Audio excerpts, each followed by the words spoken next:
Our God is a God that in Him there is no injustice. Why? Because our God is a just God. Amen? Opo. Ano yun sabi niya? Good and upright is He. Totoo yan. Dito sa mundo, mararanasan mo yung injustices. Totoo yan. Sa tao, makaranas ka ng hindi patas. Pero sa Diyos, kailanman hindi. Di ka makakaranas ng injustices in God. Bakit? Because ang ating Panginoon, fair yan sa lahat. Okay? So, salamat sa Panginoon sa mensaheng ng awiting iyan at patuloy tayo. Okay? Kung kayo nakahanda na, I want you to get your Bible. Open your Bible. Get your Bible. Open your Bible. Okay? And let us read Acts chapter 20. Acts chapter 20 and verse number 24. Okay? Marami na kayo narinig na mensahe sa verse na to because this verse was so very popular. But nais kong gamitin yung verse na ito. Okay? Para i-relay sa ating present situation right now. Okay? Follow me. One verse only. Apostle Paul is saying, but none of these things move me. Neither count I my life dear unto myself, so that I might finish my course with joy, and the ministry which I have received of the Lord Jesus, to testify the gospel of the grace of God. Dito po, nais kong kukunin ang isang portion dito na nais kong gawing pamagat sa mensahe natin ngayon. Yung sinasabi niyang, that I might finish my course with joy. At yan po ay nais kong i-present sa inyo ang pamagat ng mensahe natin ngayong hapon, finishing this pandemic, COVID-19 with joy. Finishing this pandemic, COVID-19 with joy. Alam niyo mga kapatid ko sa pananampalataya, as I contemplate on this verse and on this message, mga minamahal ko, this is the first time that I experience Hindi ko alam. Sabi nila, marami na pong mga sitwasyon na nagkaroon po ng viruses, nagkaroon po ng mga nauna pa sa COVID-19 na ito. Okay? Na mga centuries na ganyan, sa mga taon na ganyan, ay mayroon pong mga ganun ding pangyayari at pumatay ng marami. Hindi ko lang alam kung iyon po ay umabot sa buong mundo. Kasi there would be certain areas na kung saan ang virus na ito or those viruses will stay at pagkatapos po ay maraming pinatay doon. Marami pong naging biktima. Pero mga kapatid ko, doon lang sa kanila. Kaya itong hindi ko alam kung yung mga viruses na yon na apektuhan talaga ang buong mundo. Pero sa panahon po natin, itong pandemic na kaya tinawag na pandemic, kasi nakaabot po Nakaabot sa pinakasuluk-sulukan ng buong mundo. Kaya tinawag siyang pandemic. Oho. Now, of course, hindi pa kasing dami ang namatay nung mga nauna. Kung ikumpara mo, kasi marami talagang mayroong mga naunang mga crisis na ganun din, virus din mga kapatid, maraming nangamatay. Hindi pa kasing dami itong sa sitwasyon ng coronavirus. Pero malay mo, baka makaabot. Bakit ho? Kasi hindi pa ito tapos. Ito nga ang first time kong makaranas nito. Maybe some of you ay talagang first time din natin kasi sa henerasyon natin ito dumating eh. Amen ba? Pero ito po, meron naapektuhan pati yung pinakadulo-dulo ng Pilipinas. Oh, you know, kaya sabi ko, iba ito. Lahat ito ay nag-cause ng napakaraming pinsala dahil pati na ang ating kabuhayan, ang mga kabuhayan, mga kapatid, talagang apektado eh. Okay? So, ito po ay talagang ininda. Pero nais kong titingnan dito. Hindi naman natin hinangad na mapasama tayo rin eh. Pero talaga namang nandito na eh. Nandito na, kasali na tayo dito sa sitwasyon na ito na we are facing the pandemic, coronavirus. At ito mga kapatid ay lurking lang dyan. Nandyan lang. Hindi natin alam kung kailan tayo mahawaan. Nawa, wag. Amen? Because alam naman natin, ang tiwala natin sa ating Panginoon at nais ko mga kapatid na doon ang ating pananaw. At doon din ho ang aking pananaw. Ang focus ko doon. Now, I'm anticipating na matapos ito. Pero gusto ko na sa pagkatapos ng pandemyang ito, ay matapos ko rin to. Amen? Amen? Hindi po natin matapos ang pandemyang ito na luhaan. But gusto kong matapos ang pandemyang ito na tayong lahat ay masaya. Bakit masaya? Kasi walang isa sa atin, mga membro sa simbahang ito na nahawaan at namatay. Hello? Amen?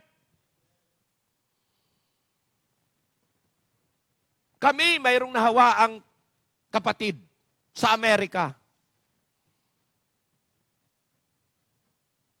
At yun po ay talagang taus-puso, taimtim nating pinanalangin at ating pinagtulong-tulungan at siya po ngayon ay malapit na. Ang asawa niya na-declare ng negatibo. Nag-negative na.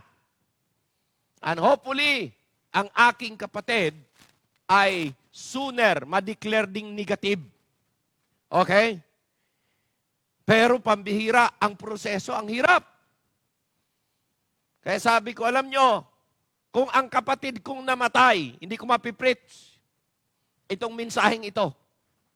Because I cannot finish this COVID with joy. I will finish this COVID with tears. Hello?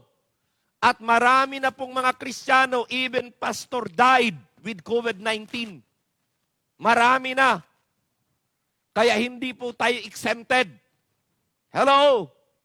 But today, I want to give you a message na sabi ko nga sa inyo, finishing this pandemic with joy. Okay?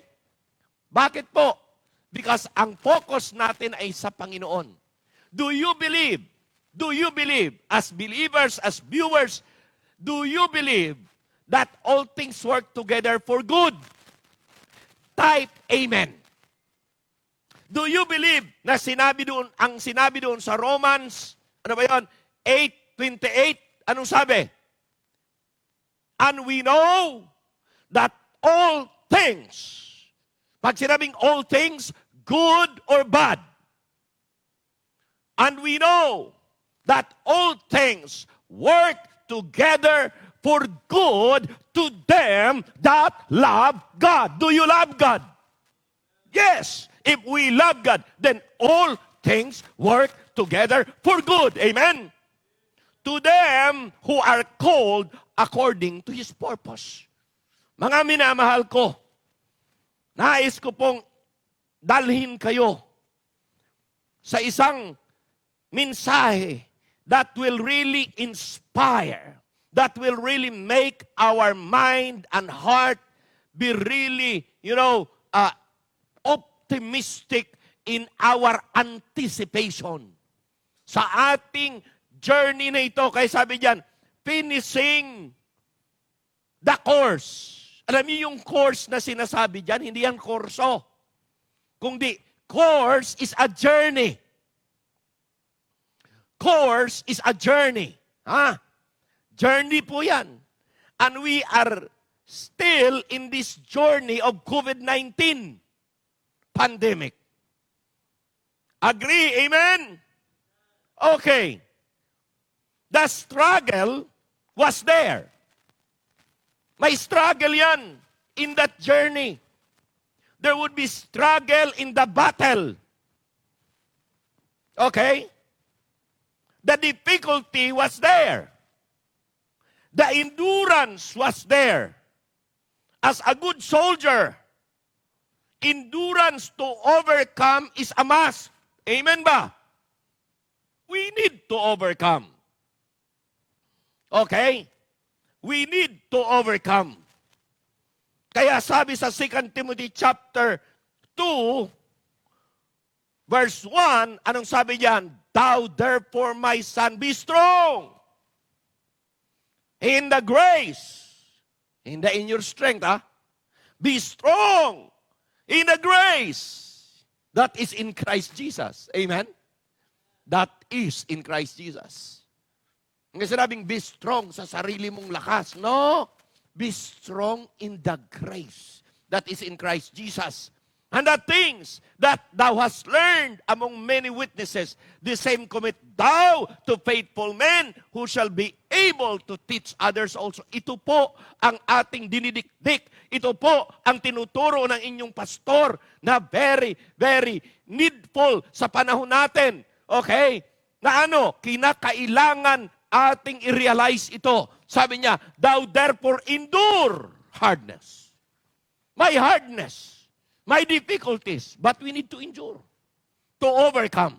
Endure hardness as a good soldier of Jesus Christ. Verse number 4, sabi niya, no man that warreth entangled himself with the affairs of this life, that he may please him who hath chosen him to be as soldiers. Hindi po dapat tayo mas maapektuhan sa mga sitwasyon dito. Bakit po? Ang focus natin at tananaw natin sa Panginoon eh. Amen? Tapos anong sabi niya? Verse 5, and if a man also strive for masteries, yet he is not crowned, except he strive lawfully. Alam niyo mga kapatid, hindi masusubok kung talagang ikay matatag, kung hindi kay padaan sa ganito eh. Kaya lahat ng tao pinadaan sa ganito para ma-realize natin at ating makita bilang mga mananampalataya kung gaano katatag, gaano katibay ang pagiging Kristiyano mo. Hello? Amen? Kaya sabi niya, hey, kaya ka pinapadadaan sa ito para maging eksperto ka. Strive for masteries. Strive to overcome. Endure it. Amen? Yan po yung napakagandang sinasabi ng ating Panginoon. Okay? Before a soldier will fight a real battle, there would be what? Proper training. Proper, hindi ba? Kahit na po yung mga yung mga boxer bago isasabak sa real fight, talagang magti-training muna. Yung iba nagti-training ng ilan? May 1 buwan, 2 buwan, iba 3 buwan training bago sabak sa real fight. Alam ba niyo yung mga sundalo natin na pinapalaban sa mga rebelde? Bago po yan. Bago po yan isasabak sa labanan. Mayroon munang proper training yan. Matindi ang mga training yan. Lalong-lalo na yung mga rangers natin. Ha? Sabi na, yung sa Amerika, ano yung pinakamagaling sa Amerika?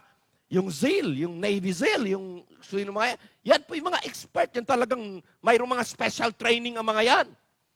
Okay? Alam ba ninyo na kung yan ay ginagawa sa physical training, physical battle, okay, how much more sa spiritual battle? Amen? Kaya tayo pinapadaan ng Panginoon sa ganitong mga sitwasyon dahil part of our training. Hello?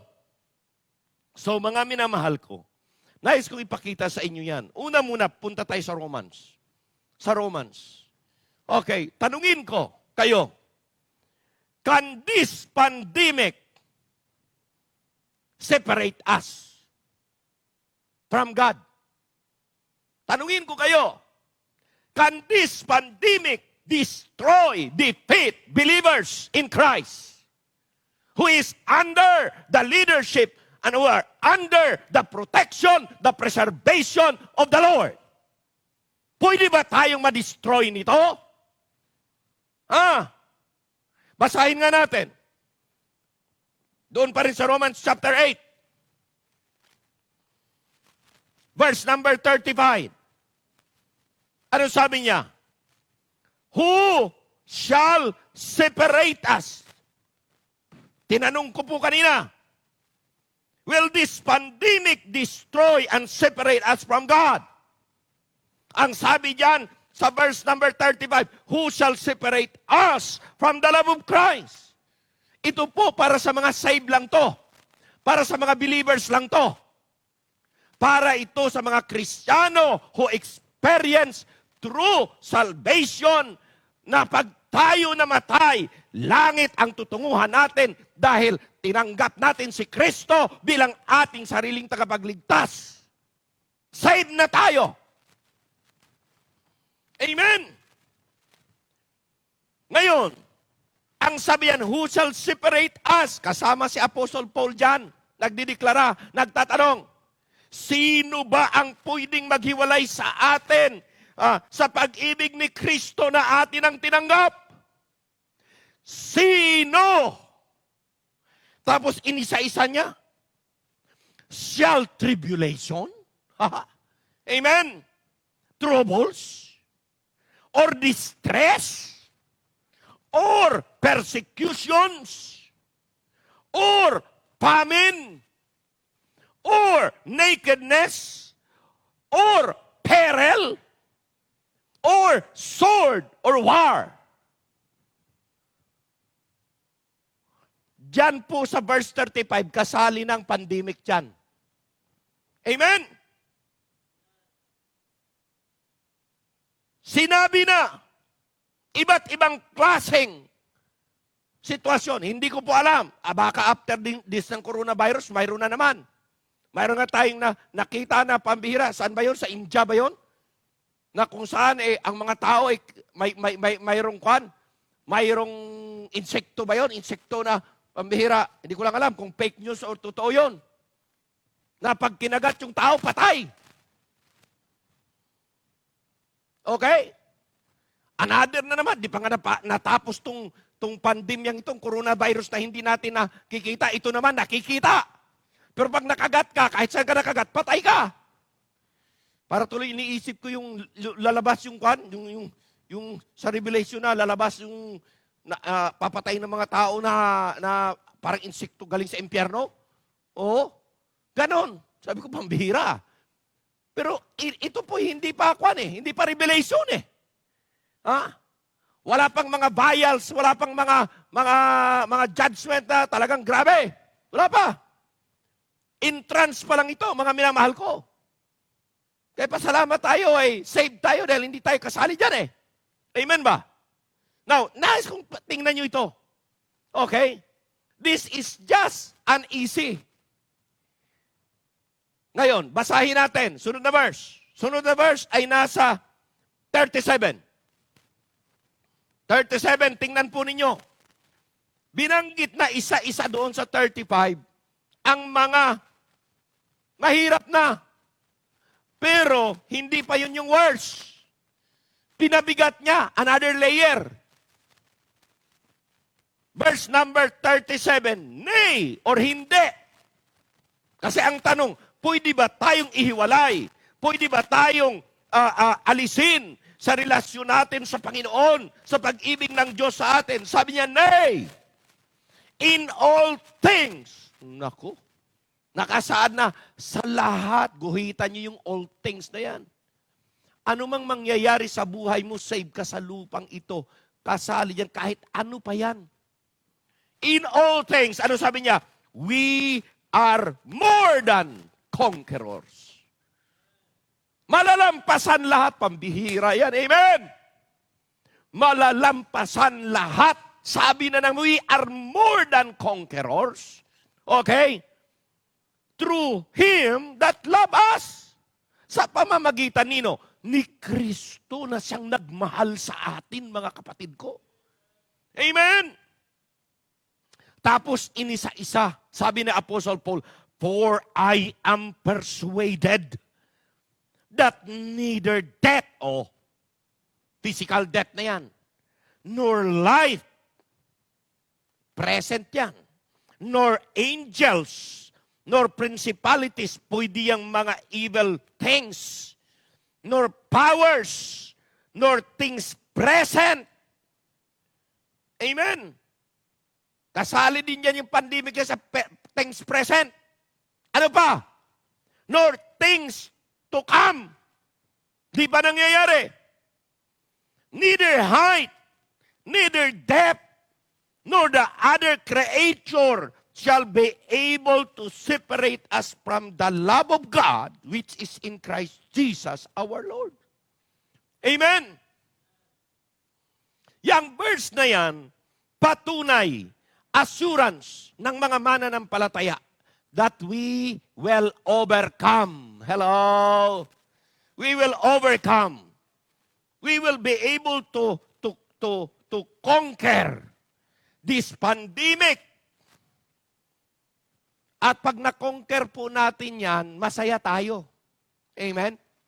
Sabi ko nga sa inyo pag ito natapos yung pandemic na ito, mga kapatid, isa ako sa pinakamasaya. Alam mo bakit? Because na-overcome. Na-overcome ng kapatid ko ang kamatayan, of course, with the help of God yan. Kasi sa Kanya lang talaga kami na umasa Okay? Finishing this pandemic. Now, with joy, paano po? Ang gagawin natin ay ito. According to the advice of the Bible, okay, para matapos natin itong pandemic na ito, unang-una, while we are in this process, okay, we need to face this pandemic with this kind of spirit. Una, ang sabi sa 2 Timothy chapter 2 verse number 1 ay ito, we need to be strong in the Lord. Amen? And in His power. Habang nandito tayo sa course na ito, habang nandito tayo sa journey ito, mga minamahal ko sa pananampalataya, kinakailangan we need to be strong in the Lord. Amen? It's not only talking about physical strength. Hindi na lang siya nagsasabi na we need to be healthy. Pag sinabing be strong in the Lord, it is speaking about our spirit. It's speaking about our attitude. Na ang ating espiritu, ang ating pananaw, ang ating pananampalataya is in the Lord and in the power of the Lord. Ano sabi niya? Thou therefore, my son, be strong. Saan? In the grace. Ephesians chapter 6 and verse number 10. Ano sabi niya? Okay. Finally, my brethren, be strong in the Lord. Ano? In the power of His might. Sa Kanya lahat Sa atin, pag titingin tayo sa atin, we will be weak. Hello? Kung titingin lang tayo sa ating magagawa, abay manghina tayo. Pero kaya sabi niya, ma-overcome ninyo pag ang inyong outlook, pag ang inyong paradigm, ang inyong mindset, okay? Ang inyong perspective is in the Lord. Amen? Amen? Amen? Pangalawa, okay, we need to endure hardness. Amen? Okay? Endure hardness. Nandoon yun sa verse number 3. I think na 2 Timothy chapter 2 verse number 3 yan. Thou therefore endure hardness. Amen? Anong ibig sabihin ng endure hardness? Ang ibig sabihin, develop a spiritual stamina. Ayan. I-develop mo yung inner strength, yung energy, inside, hindi physical lang. Amen? Your concentration, your courage, your commitment are developed when? During this time, during this hard time, during this difficult time, during this training. Come on. Come on. Yun po. Kaya isipin nyo na lang, kaya nagkaganito kasi tinitrain tayo ng Panginoon to be able to what?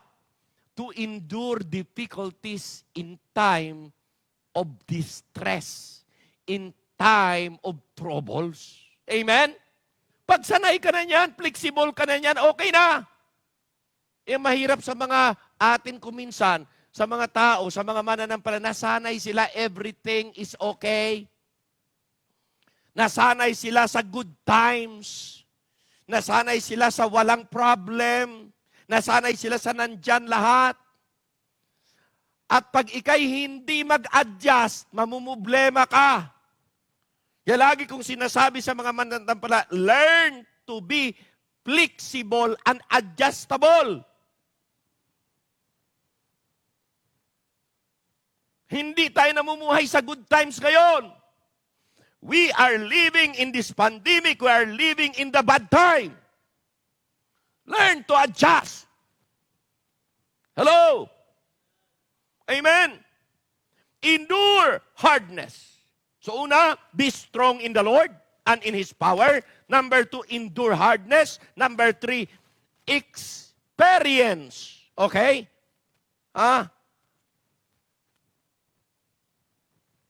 Experience masteries. Expertise in the battle. Ma-experience mo kung paano matuto. At ma-master mo to grow to its fullness. Sabi sa verse 5. Ano sabi niya? And if a man also strive for masteries, yet he is not crowned, except he will strive lawfully. Alam niyo mga kapatid, kaya pinapadanas tayo ng mga bagay-bagay na kaiba. Kasi para tayo matuto din.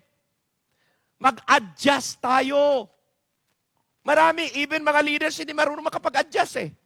Nasanay tayong corporate worship. Sige. Nasanay tayo na offering is good, attendance is good, everything is good. Kaya nung ma-stop yung corporate worship, parang wala na. Parang lugi. Parang kulang. Now, sa totoo naman talaga, kung titingnan mo, ang ating pananalapi lahat, bumaba. Kahit na kayong mga pastor nanonood. Amen? Marami sa mga membro natin wala ng trabaho. Anong asahan mo sa mga tao? Amen? Pero tayo ba'y titingin doon sa offering? Titingin tayo sa attendance? Kaya tayo kagad, maagap, adjust kagad. Anong gagawin natin pag ganito ang sitwasyon? We need to be able to adjust. We need to be able to do this, to do that. Bakit po? Kasi hinihingi ng pagkakataon. Now, kung kaya ninyong tuloy-tuloy ang corporate worship, so be it. No problem about that. Pero hindi nyo mapapare-pareho sa bawat lugar. Amen? Bakit po? Dahil sa ang sitwasyon nga, hinihingi ng pagkakataon. Kaya kami kagad naka-adjust. At hindi ako naniniwala na yung mga membro hindi nag-adjust.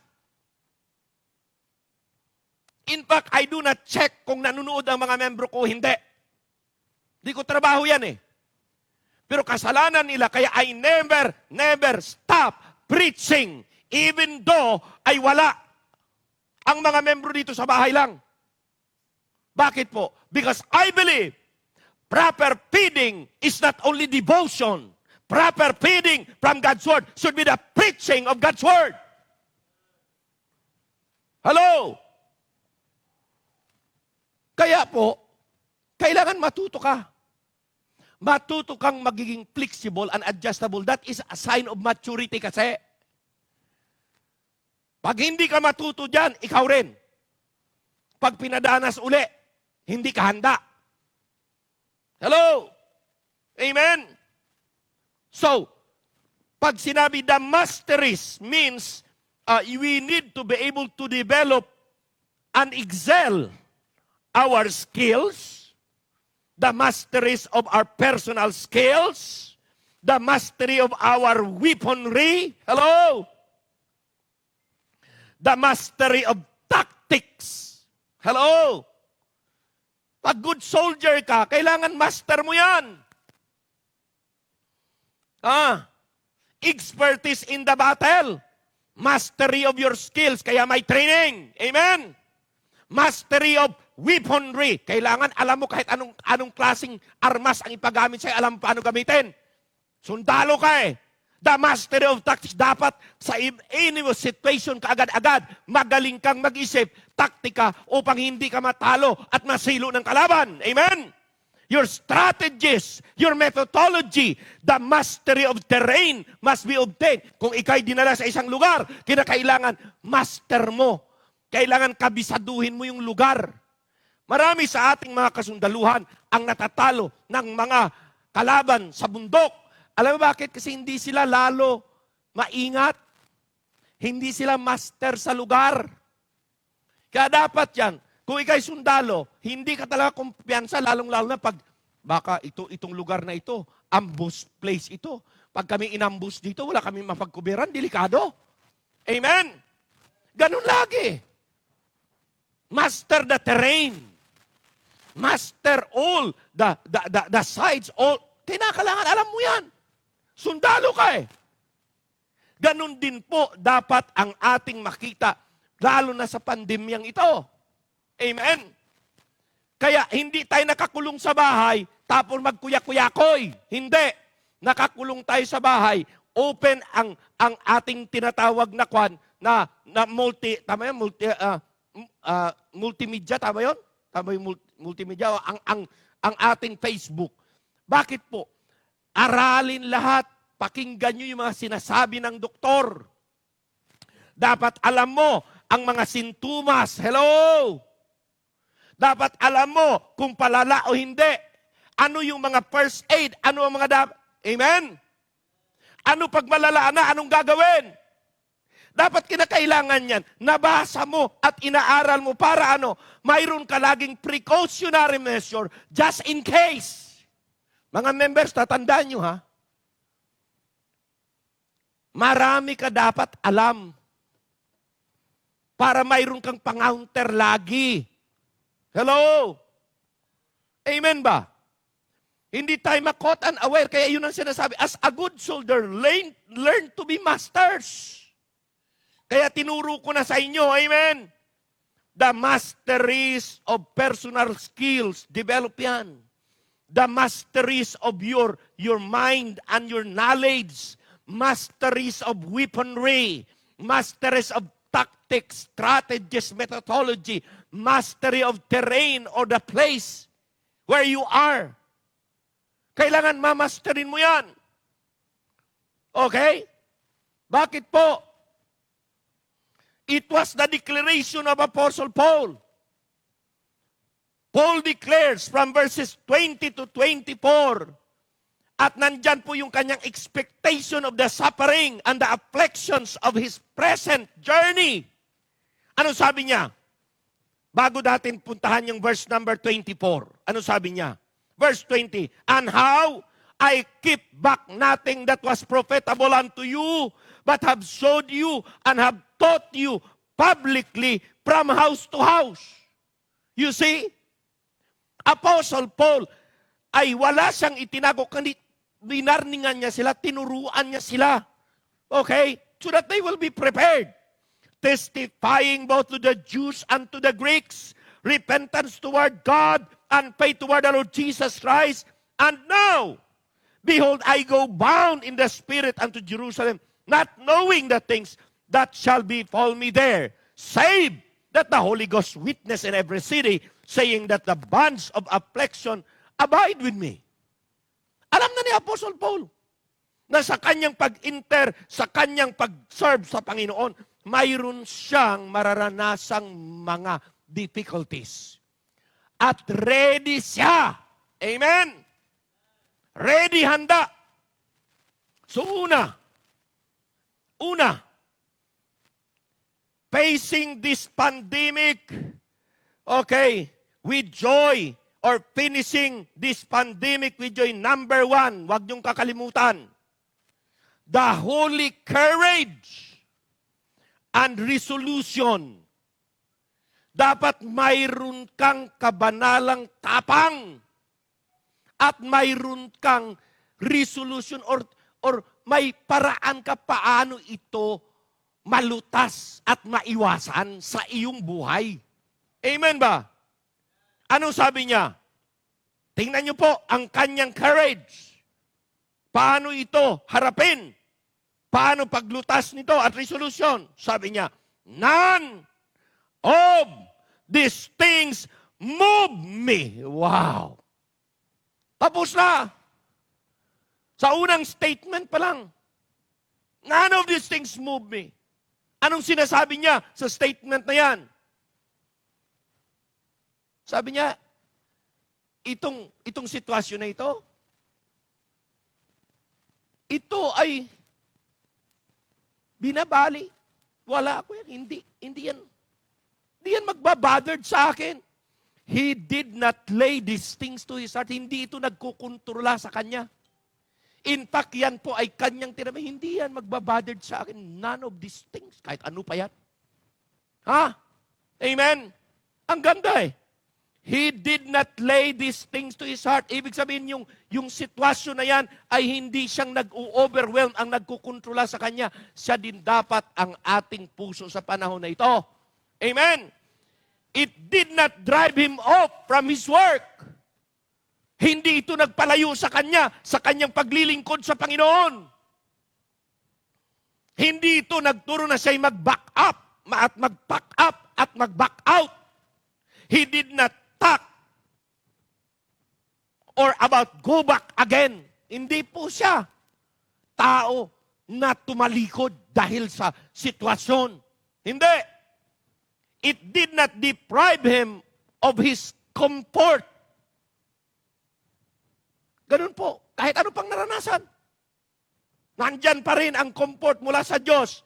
In the midst of trouble, he was the one unconcerned. Hindi niya siya nag-focus dyan sa problemang yan. Saan siya nag-focus? Sa Panginoon. None of these things move me. Those that have their conversation in heaven can look down upon their trouble in this earth with threatening rage as nothing, knowing that none of these things can hurt them. Amen? Amen? Opo. Pwede tayong mapatay ng COVID. Pwede. Pero mapatay man tayo, langit naman eh. Hello? Nag-iingat lang tayo. Pero it will not control us. Kaya sabi ni Apostle Paul, tandaan nyo ito, you should not be overwhelmed, you should not be, you should not focus on this, situation na ganito dahil hindi yan makakaapekto sa relasyon mo sa Panginoon. Hindi yan makakasira ng iyong kaligtasan. Hindi yan makakasira ng iyong paglilingkod. Amen? Why? Mayroon ng solusyon ng Panginoon. At doon tayo sa solusyon niya. Okay? The holy courage and resolution. Yan ang una. Number 2, the holy contempt of life. Pag sinabing contempt, ay ito. Para bagang inalipusta ni Apostle Paul yung sarili niyang buhay. Para bagang hindi niya pinapahalagahan. Kasi yung sunod na statement, neither count I my life dear unto myself. Para ba siya Apostle Paul? Sa akin, hindi mahalaga so much ang buhay ko. Maraming mga tao concerned so much sa kanilang buhay. Kaya concerned na walang pagkain, baka mamatay na kami, baka ganito, baka ganyan. Tama, hindi? The Apostle Paul said, hey, inalipusta ko ang buhay ko eh. Parang inapak-apakan ko yan. Hindi yan mahalaga sa akin. Ang mahalaga sa akin, nakakapaglingkod ako sa Diyos. Amen? Okay? So, the holy courage. Sunod, the holy contempt. Pag-aalipusta ng kanyang buhay. Neither count I my life dear unto myself. Life is sweet and is naturally dear to us. Tama, hindi? Ang mga buhay natin ay maganda. At sa totoo lang, talagang sweet, malapit sa atin. All that a man has, will he give for his life. Tama, totoo naman yun eh. Kung ano talaga ang mayroong ka, talagang ibubuhos mo para sa buhay mo. Totoo naman yun. Okay? Yet, in the eyes of faith that was willing to lose or give it up for the cause of Christ, life is not dear to them. May mas mahalaga kasi sa kanila. Matthew 10:39, ano sabi niya? Matthew 10:39, sabi niya, he that findeth his life shall lose it. Yun ang maganda eh. Kung aariin ko na ang buhay na ito ay napaka-importante sa akin, totoo naman talagang importante sa atin, may isa lang tayong buhay eh. At ibibigay natin lahat para ang buhay na yan ay magiging maganda at magtagumpay. Pero kung sarili nating buhay, ikukumpara natin sa ating paglilingkod sa Panginoon, mas uunahin natin paglilingkod natin sa Panginoon kaysa sariling buhay, tama? Bakit sabi niya, he that findeth his life shall lose it. But he that loseth his life for my sake, shall what? Shall find it. Kaya kung minsan, masasabi niyo, ang mga pastor crazy. Ang ganda-ganda na ng kanilang buhay. Ang ganda-ganda na ng kanilang makabuhayan. Bakit kaya pa nilang iwanan? Isakripisyo ito. Para ano? Para pagpapastor. Pagpastor alapustain ka pa. Wala kang magandang sahod. Wala kang ganito. Wala kang ganyan. Wala kang... Bakit po? Kasi naintindihan namin eh. Kung ang buhay namin ay sarilinin lang namin na may panawagan kami sa Panginoon, masasayang lang yung buhay na yan. Lose yan. Hello? Talo yan. Lugi yan. Pero kahit gaano pa ang promising life namin, future namin, na aming tinalikuran, aming itinabi, for the sake lang na mapaglingkuran ang Panginoon, kahit nasa hirap na sitwasyon, we still enjoy it because we don't count our life dear unto ourselves, that we may finish the course with joy. Amen? That we might be able to what? To gain our life for the future in eternity. Ganun po ang buhay Kristiyano. Hello? Kaya, mga kapatid ko sa pananampalataya, sana makuha niyo ito, the holy contempt. May mga pagkakataon. It is not so dear to the person that he can cheerfully parted, sacrifice, or share his life for Christ. Now, if I will just keep my life for myself, sabi niya yan, it's a lose. Eh, kung may buhay akong very promising, tapos hinihingi ng Panginoon, anong gagawin ko? Lord, ikaw naman talaga nagbigay ng buhay na to eh. Hindi sa akin to eh. So this life that I have, ay, ikaw naman ang nagbigay nito, eh di para sa'yo din to. Amen? Ibigay ko to sa'yo. Yan din ang sinasabi ni Apostle Paul, for to me, in this life, is to live for Christ. And when I die, lugi, ganansyal. Ganansyal pa rin. Ganansya. Bakit po? Hindi sayang eh. Hindi sayang. At tandaan po nito, ito, gaano man kalaki ang promising life mo na sinacrifice mo para sa Panginoon para makapaglingkod ka ng tapat at ng lubusan, hindi ka malulugi dahil papalitan ng Panginoon yan. Sabi nga ng Panginoon ng mga apostles, Lord, we have left all. Iniwan namin lahat. Iniwan namin ang aming ambisyon, iniwan namin ang pamilya namin, iniwan namin ang aming kinabukasan, iniwan namin ang aming karangyaan. What now? Sabi ng Panginoon, hey, walang sino mang iniwan lahat na yung kanyang iniwan hindi niya matagpuan sa paglilingkod sa akin. Iniwan mo nanay at tatay mo, papalitan niya ng marami. Iniwan mo mga bahay mo at lupa mo, papalitan niya yan. Tama, hindi?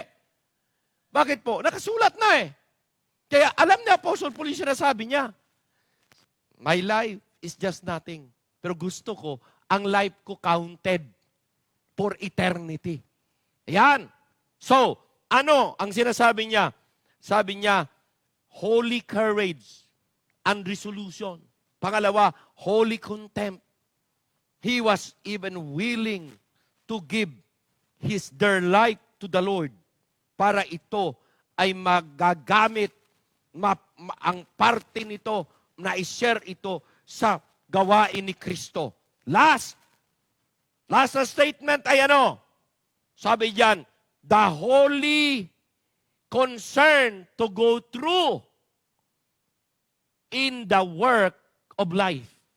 The holy concern to go through and overcome the work of life or the process of life. Sabi niya, so that I might finish the course with joy. Amen? That should be, ulitin ko, that should be the much more of the care and concern of every believer. Than to secure the outward comfort, the continence of its life. Dito po ninyo makikita yung dalawang care lang ni Apostle Paul na napakagandang. Huwag niyong kakalimutan ito, ha. Makalimutan niya na buong mensahe ito, huwag niyong kakalimutan. Ha? The great and good man concern, 2 cares niya lang. Na ito po ay dapat siyang care ng mga believer. Number 1, ito. Ito sabi niya, that I might finish my course with joy. Tapos ang sabi niya, and the ministry, wow, which I have received of the Lord Jesus Christ to testify the gospel of the grace of God.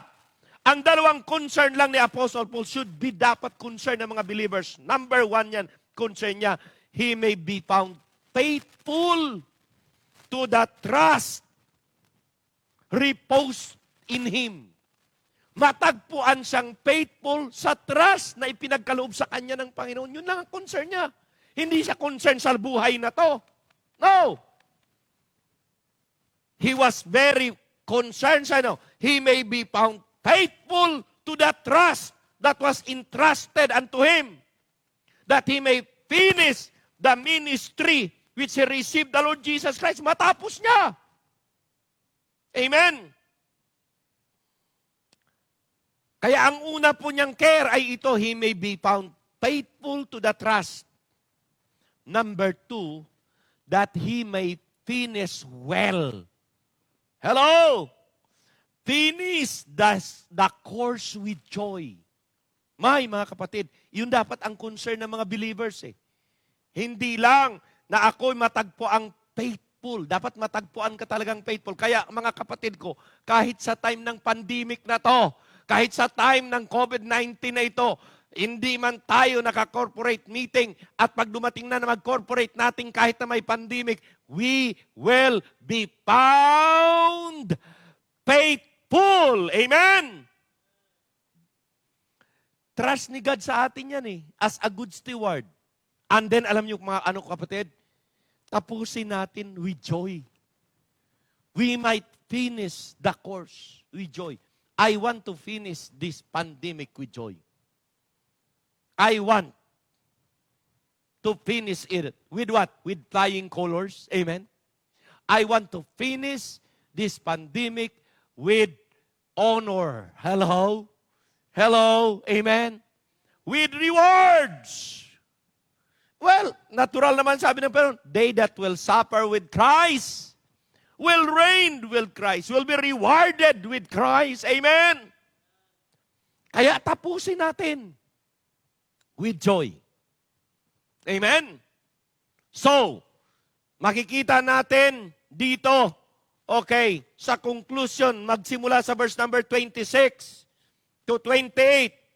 Verse 26, anong sabi? Wherefore I take to you to record this day that I am pure from the blood of all men. Nais kong sabihin sa his appeal to them concerning the faithful charge of his ministry. Alam niyo mga kapatid, makikita natin sa Apostle Paul, hindi lang nagsasalita. Tingnan niyo kung paano ko pinaglingkod ang ministry ipinagkatiwala ng Diyos sa akin. Kaya I could say, I will finish this with joy. Amen. Oh, he appeals to them concerning the faithful discharge of the ministry. Found faithful pa rin. At yun ang sinasabi niya. Ang concern ko lang, matagpuan akong faithful. Tuloy-tuloy akong naglilingkod sa pinagkatiwala sa akin ng Diyos at matapos ito. With joy. Tanong, natapos niya ba? Pag binasa niyo ang malapit na siyang mamatay, tandaan niyo po, ang pagtatapos ng ating ministry, hindi pagtatapos ng pandemic. Matapos ang pandemic, may kasunod na naman yan. So anong gagawin natin? Basta concern natin, matagpuan tayong faithful at matapos natin anuman ang ating mga dapat tapusin. Amen? Amen? Matagpuan tayong matapat na tinatapos natin ang paglilingkod natin na walang humpay. Verse number 27, ano sabi niya? Sabi niya sa verse 27, for I have not shunned to declare unto you all the counsel of God. He proves His own fidelity. Pinatunayan niya ang kanyang katapatan. Pinatunayan niya ang kanyang kapursigihan. Okay. Hindi lamang siya faithful sa kanyang discharge na patunayan niya. Verse 28, anong sabi niya? Take heed therefore unto yourselves and to all the flock which the Holy Ghost had made you overseer to feed the church of God that He had purchased with His own blood. Verse 28, He charged them, all the leaders, all the ministers, all the pastors, He charged them, and all the believers, faithful believers, to be diligent and faithful in their work, even though may pandemic at may COVID-19. Hello! Yan po ang tina-challenge ni Apostle Paul. Kaya ang huling tanong ko ay ito, do you want to finish this course, this pandemic with joy? Do you want? Do you want? Do you want to finish this pandemic, this course with joy? If you say yes, type Amen. Type Amen. Ano ang kailangan natin? We need a holy courage. None of these things. Ano ang kailangan natin? We need a holy contempt. Neither count I my life dear. We need a holy concern. Finish with joy. Amen. Pag yan ay ating ginagawa, matatapos natin ito at matatapos natin ang takbuhin natin sa lupang ito na mayroong gantimpalang nakalaan sa atin. Manalangin tayo, amang banal dakilang Diyos. Maraming salamat that you have challenged us again. That we need to have that holy life. We need to have that holy courage na hindi kami matitinag at hindi kami mapatigil, na hindi kami, Panginoon, ma-discourage ng sitwasyon namin. We need the holy contempt na hindi namin inaari na ang aming buhay malapit sa malapit sa amin o so much precious sa amin. But Lord, mas precious sa amin ang paglilingkod namin, ang gawain mo at ang paglilingkod ng bawat isa sa amin. Mahalaga sa amin, Panginoon, na matapos namin ang aming takbuhin na mayroong gantimpala. Yun ang aming care. Matagpuan kaming faithful na kung anong pinagkatiwala nyo sa amin. Matagpuan kaming matapos namin well, Panginoon. Kaya dalangin ko ang lahat ng manunood, lahat ng mga members sa simbahan, malapit na kaming mag-congregate. O Lord, tulungan niyo po na ito lahat ay aming magawa. And by your help, by your strength, by your power, and by your grace, and by your protection, and by your preservation, and by your caring for us, Lord, we can overcome. Salamat po na kayo nangako ng success and victory. In Jesus' name, we pray all these things and we declare to every listeners, to every viewers, to every families in our church that we all overcome because it is by your grace and by your mercy and by your strength. We all overcome and finish it with joy. Salamat po. Ito'y aking dalangin in Jesus' name and all the people say, Amen and Amen. Amen. Announcement, bukas uli, 9:30. Another challenge. But pagkatapos po, tomorrow, sa first Sunday ng June, sino man sa inyong pwede not available, you can come and join with us in the church. Hinahanda na po namin ang lugar. Pero, kinakailangan mayroong kayong mask, mayroon tayong social distancing, mayroon po tayong sanitizer, alcohol, pwede kayong magdala kahit na sa inyo lang. Amen? At kung malalayo kayo at wala kayong sasakyan, you text us. Dahil ipasusundo ko kayo. Pwede magsundo ang tricycle, pwede magsundo ang van. Okay? Yan lamang. At starting ng June, kahit na Merkules or or Sabado, okay, you can join with us in worship. We'll see. At panalangin natin na maalis tayo sa GCQ. Sunod yan, MGCQ na eh. Opo. So continually, panalangin natin, the progress tuloy-tuloy. Pero ingat pa rin because we are not yet declared free from pandemic. Hindi pa. Kahit na bayan natin, hindi pa yan free from pandemic. Kaya tayo po ay manangan lang sa Panginoon. Amen? Amen. God bless you all. Magandang gabi o hapon na sa inyong lahat. At medyo may ulan-ulan ng konti. Maganda din yan. Okay?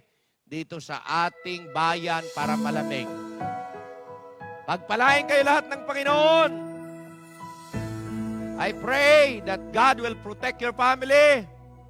Preserve your family and continually supply the needs of your family.